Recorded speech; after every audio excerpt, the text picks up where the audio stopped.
Right, hello viewers.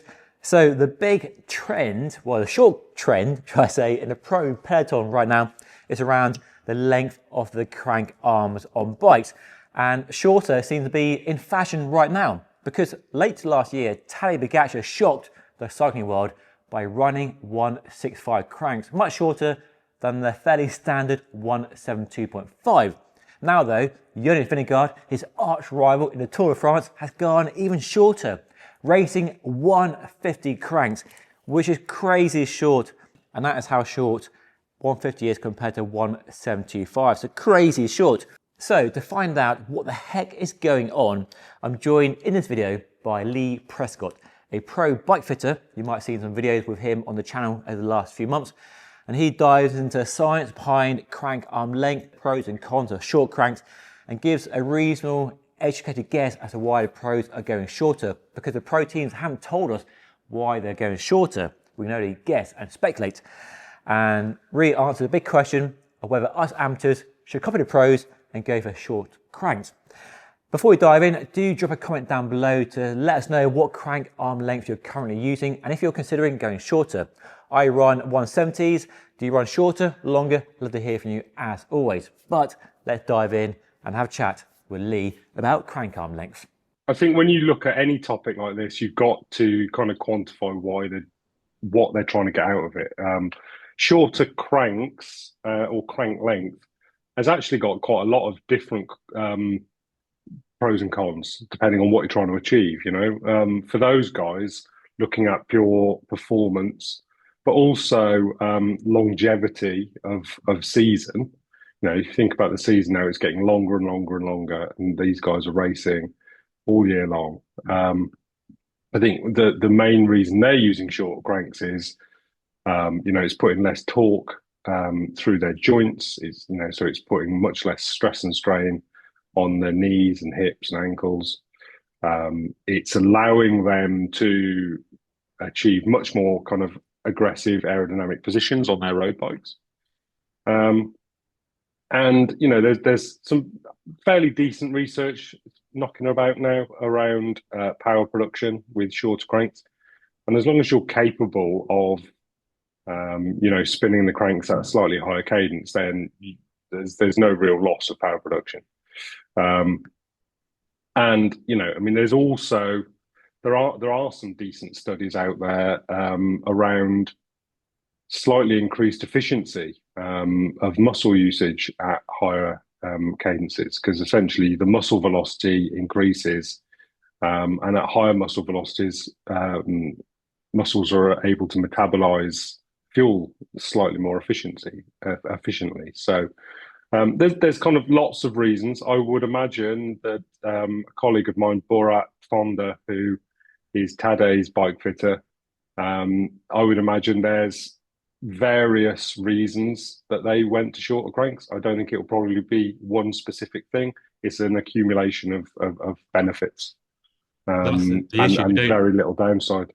Sorry, yeah, we don't know the reason why, do we? No team will share the reason why. It's every team looking for an advantage over the other team, so they keep it all closely guarded secrets.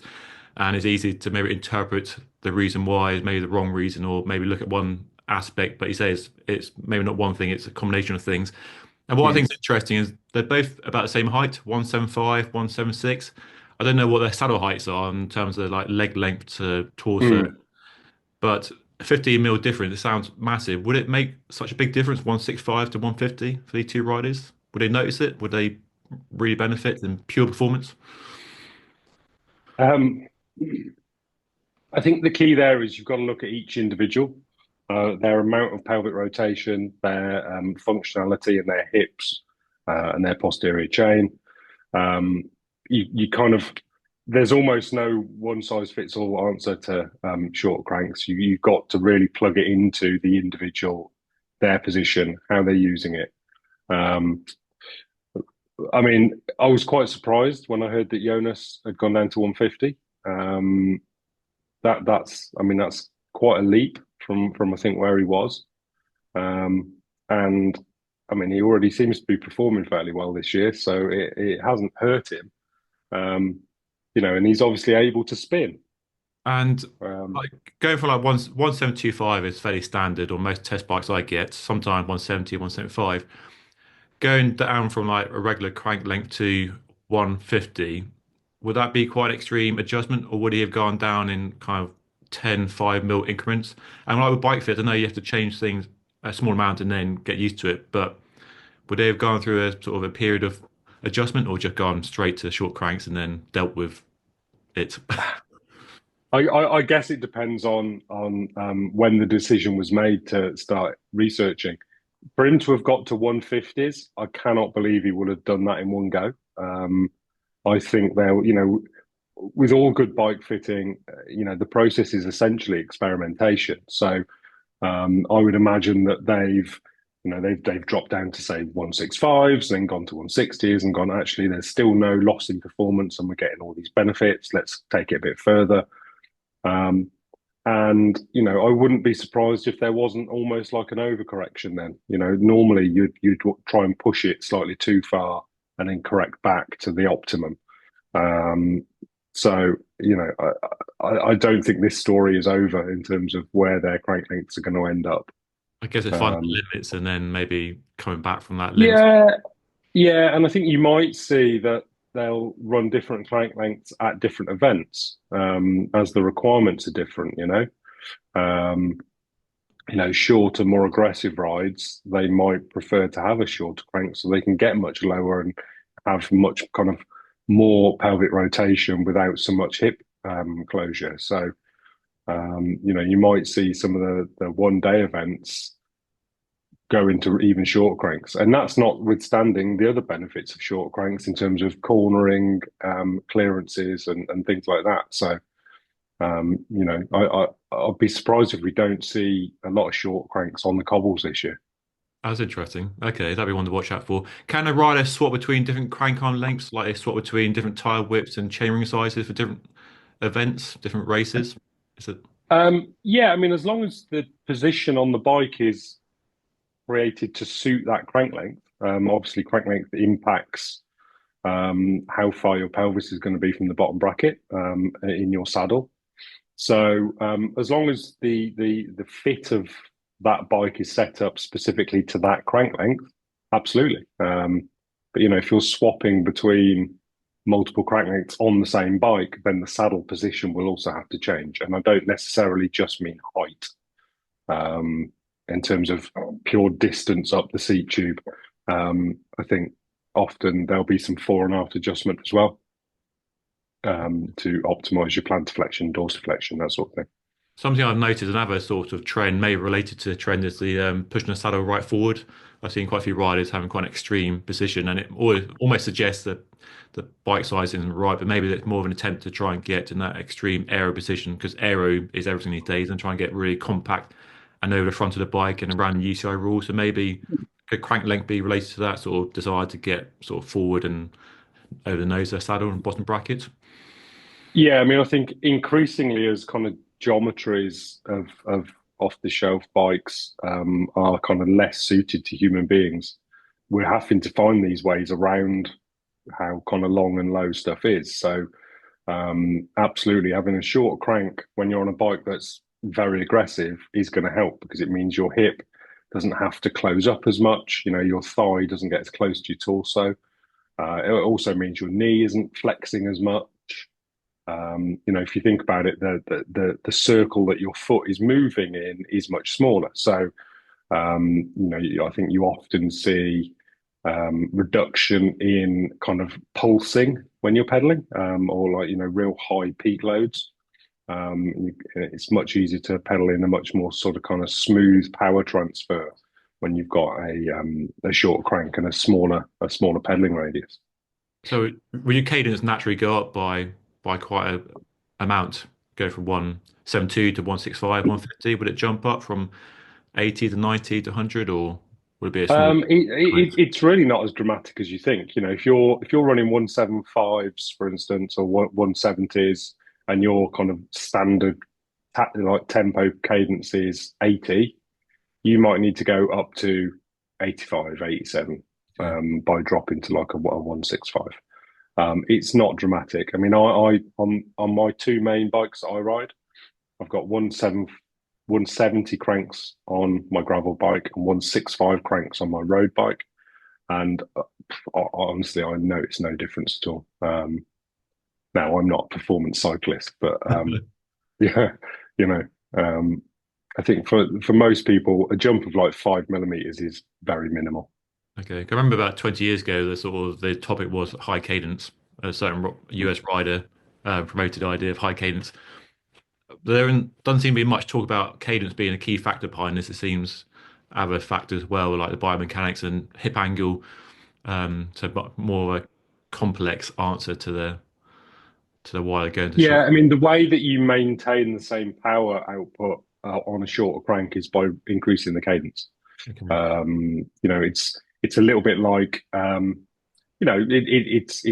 it's a little bit like lifting weights, right? A long crank arm and a slower cadence is like picking up a big weight a few times to to pick up the same weight on a shorter crank or a lower weight. You just got to do it more often to pick up the same weight over that same amount of time. So it's kind of no different to that, really.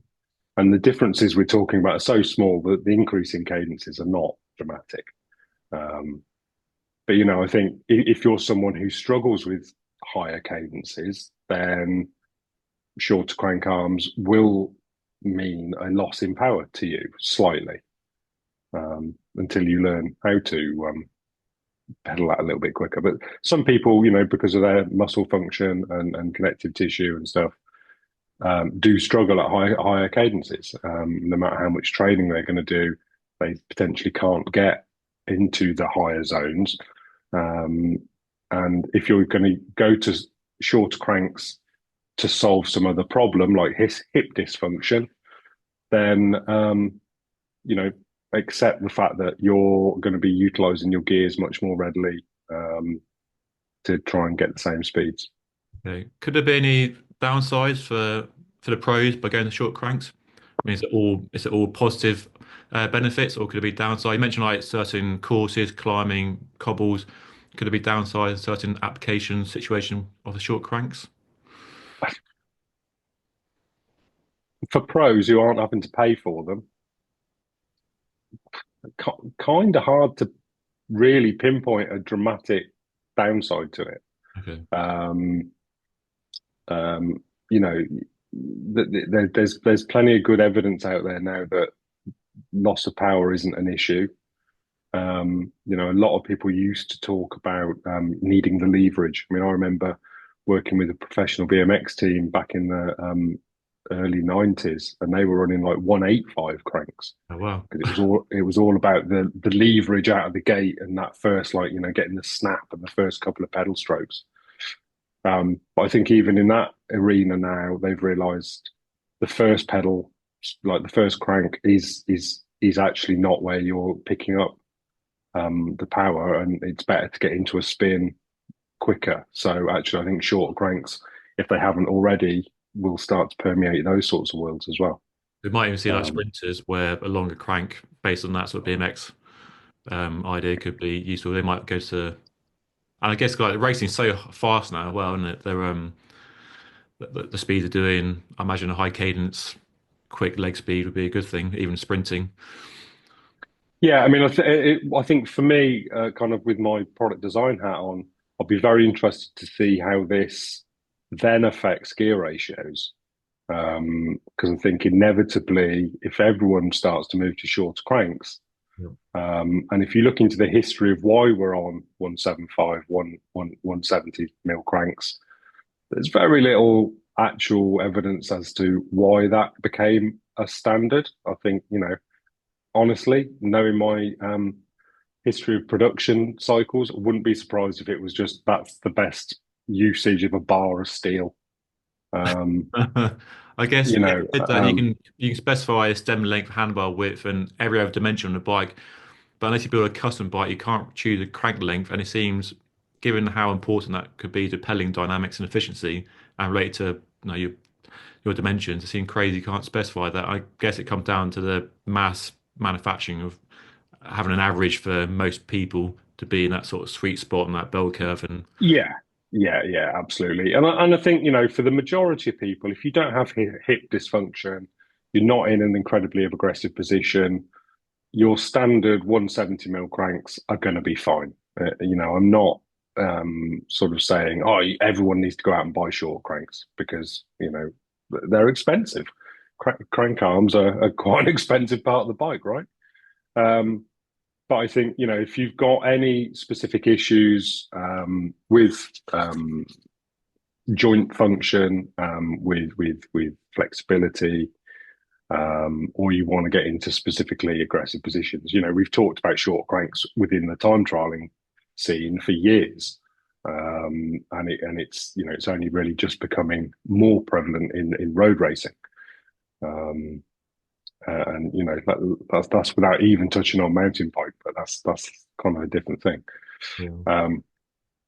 yeah. So I think most people with off the shelf cranks are probably going to be fine unless they've got a specific issue.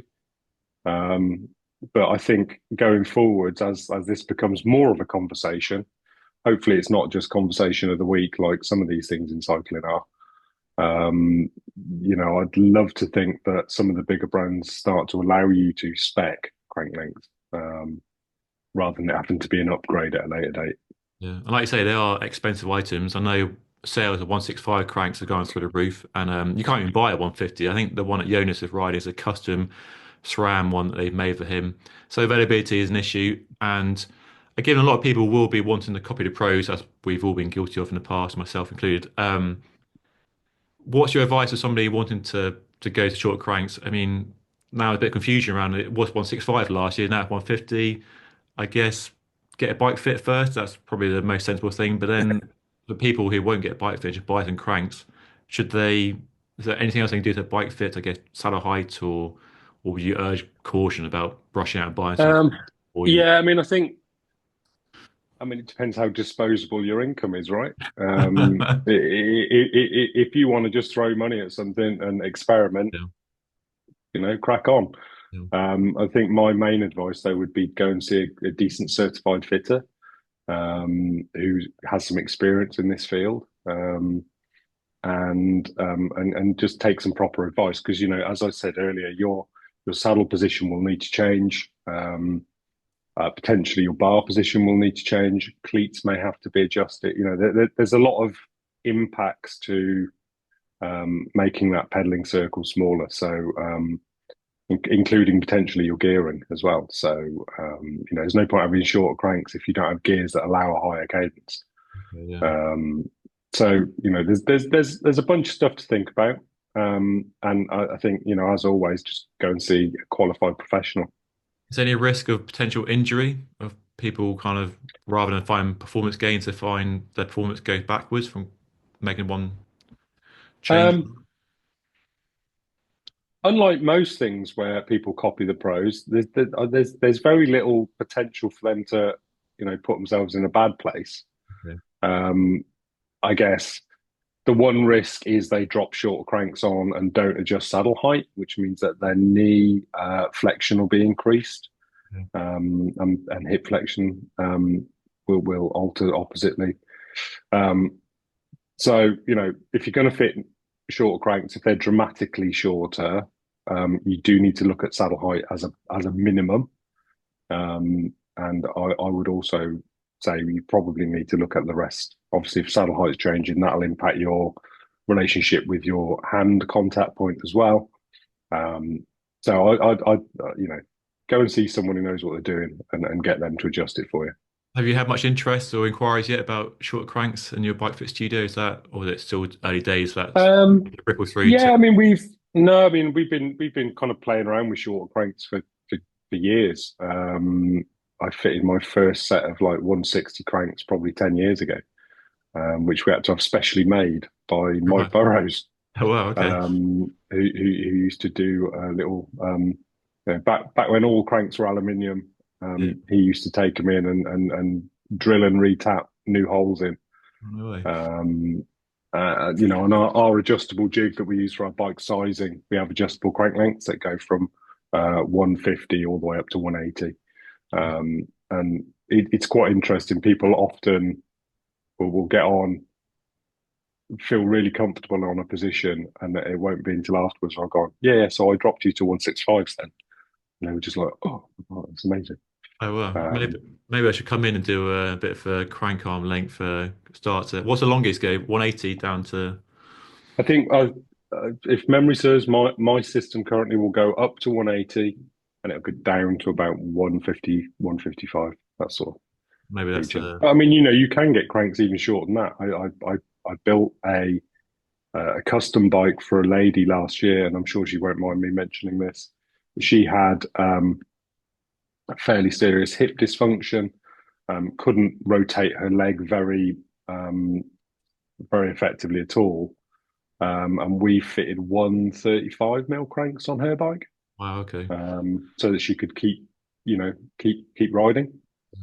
Um, and bear in mind that was the whole, like, literally we designed and built the frame for her with a lower step over height, and it was a complete system that we'd designed for her. But at some of the extremes, it is a really nice way to get people still cycling. Even if they're injured or have got some congenital issues going on. Was And I that think bike built around the short cranks then? Was the short cranks the pivotal to that bike design? Or was it one element of the whole custom? it was kind of one element of, we had to drop the top tube. The position was very kind of the opposite of aggressive, whatever that would be in a bike design. Laid back? They're kind of very laid back, yeah. It was just a very kind of relaxed position. We were able to drop bottom bracket height because we knew we were putting shorter cranks on, which lowered her center of gravity, made the bike more stable. And that's again something that hasn't been done yet within the pro scene, but I wouldn't be surprised if we start seeing bikes with slightly lower bottom brackets instead of your standard 70 mil BB drop. I think if people are putting much shorter cranks on, you could go to an 80 or 90 mil BB drop. All of a sudden, central gravity is lower, frontal area is lower and smaller, increasing aerodynamics. There's a whole world of extra stuff that we're very much just at the very start of. So it'll be interesting to see how that plays out in the next few years. Yeah, that's happening in mountain biking, now, where they are running shorter cranks, and it's primarily around kind of clearance, ground clearance, and the suspension Yeah, packaging and stuff. And there's less talk there about cadence and pedaling, but interesting benefits yeah, because gravel bikes in particular have borrowed a lot from mountain biking. So whether gravel bikes go the short cranks, lower bottom bracket, more stability in that frame, sort of. So that'd be interesting. See whether that is a trend over the next few years as well. yeah, absolutely. And like you said at the start, aerodynamics is the be all and end all Mm. seemingly at the moment within road bikes. And the biggest part of that aerodynamic package or system is the human being. So if you're being able to literally drop the whole frontal area by up to 20 millimeters, Wow, yeah. then that's going to have an impact.